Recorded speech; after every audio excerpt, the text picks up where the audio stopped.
আপনি ওলিয়া যোহান্নাস ইন্নী রাসূলুল্লাহি ইলাইকুম জামিআ, হে নবী আপনি দুনিয়ার মানুষকে জানান আমি শুধুমাত্র এই এলাকার জন্য নবী হয়ে আসি না, এই তাম পৃথিবীর যত জায়গা আছে সবার জন্য আমি রাসূল। বলেছেন তাম পৃথিবীর যে জায়গা আছে তার ভেতরে বাংলাদেশ নেই।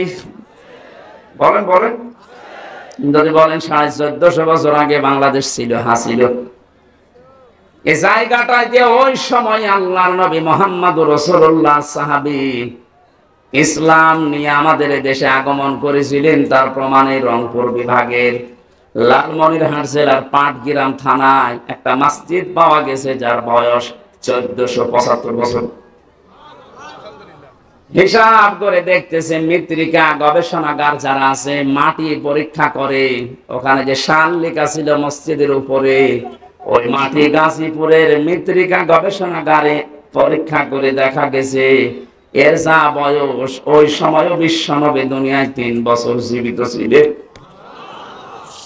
তার মানে প্রমাণ হয়ে গেছে নবীজি জীবিত থাকতে বাংলাদেশ নামক এই ভূখণ্ডে আল্লাহ ইসলাম পাঠিয়ে দিয়েছে। এই জন্য আমরা নিয়ামত হিসাবে রাসূলুল্লাহকে যারা পেয়ে কদর করে না, সম্মান দেয় না, আল্লাহ পাক কিন্তু সে নিয়ামতকে তাদের মাঝে রাখে নাই।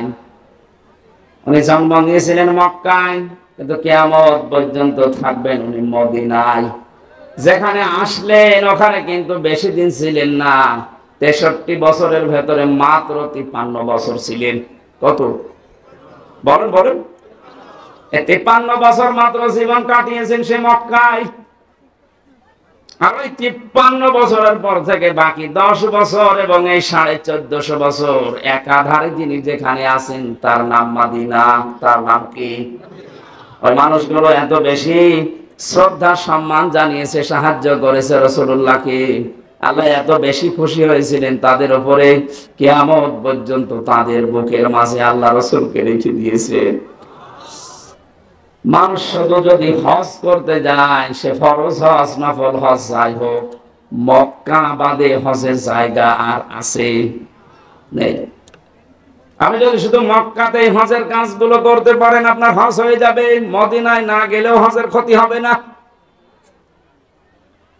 লক্ষ লক্ষ মানুষেরা প্রায় 600 কিলোমিটার মক্কা থেকে মদিনা, 450 মাইল, এত বড় পথ পাড়ি দিয়ে পৃথিবীর তাম পৃথিবীর কোটি কোটি মানুষ যারাই হজ করতে যাবে কিয়ামত পর্যন্ত, তারা মক্কাতে হজ শেষ করে ফেললে ও মদিনায় তারা 2 দিন 5 দিন 7 দিন 10 দিন রাসূলুল্লাহর মহব্বতে 40 ওয়াক্ত নামাজ পড়ে তারপরে আসে। অথচ হজের কাজ সেখানে নেই, খালি রাসূলকে সালাম দেওয়ার জন্য। এখান থেকে আমরা শিক্ষা যেটা নিতে পারি, যে নিয়ামতের শুকরিয়া আদায় মক্কার লোকেরা করে নাই, আল্লাহ তাদের মাঝে রাসূলুল্লাহকে পাঠিয়েছেন কিন্তু রাখেন নাই। যারা শুকরিয়া আদায় করেছিল, নিয়ামতের গুরুত্ব দিয়েছিল, কিয়ামত পর্যন্ত আল্লাহ তাদের কাছে রাসূলকে রেখে দিয়েছে।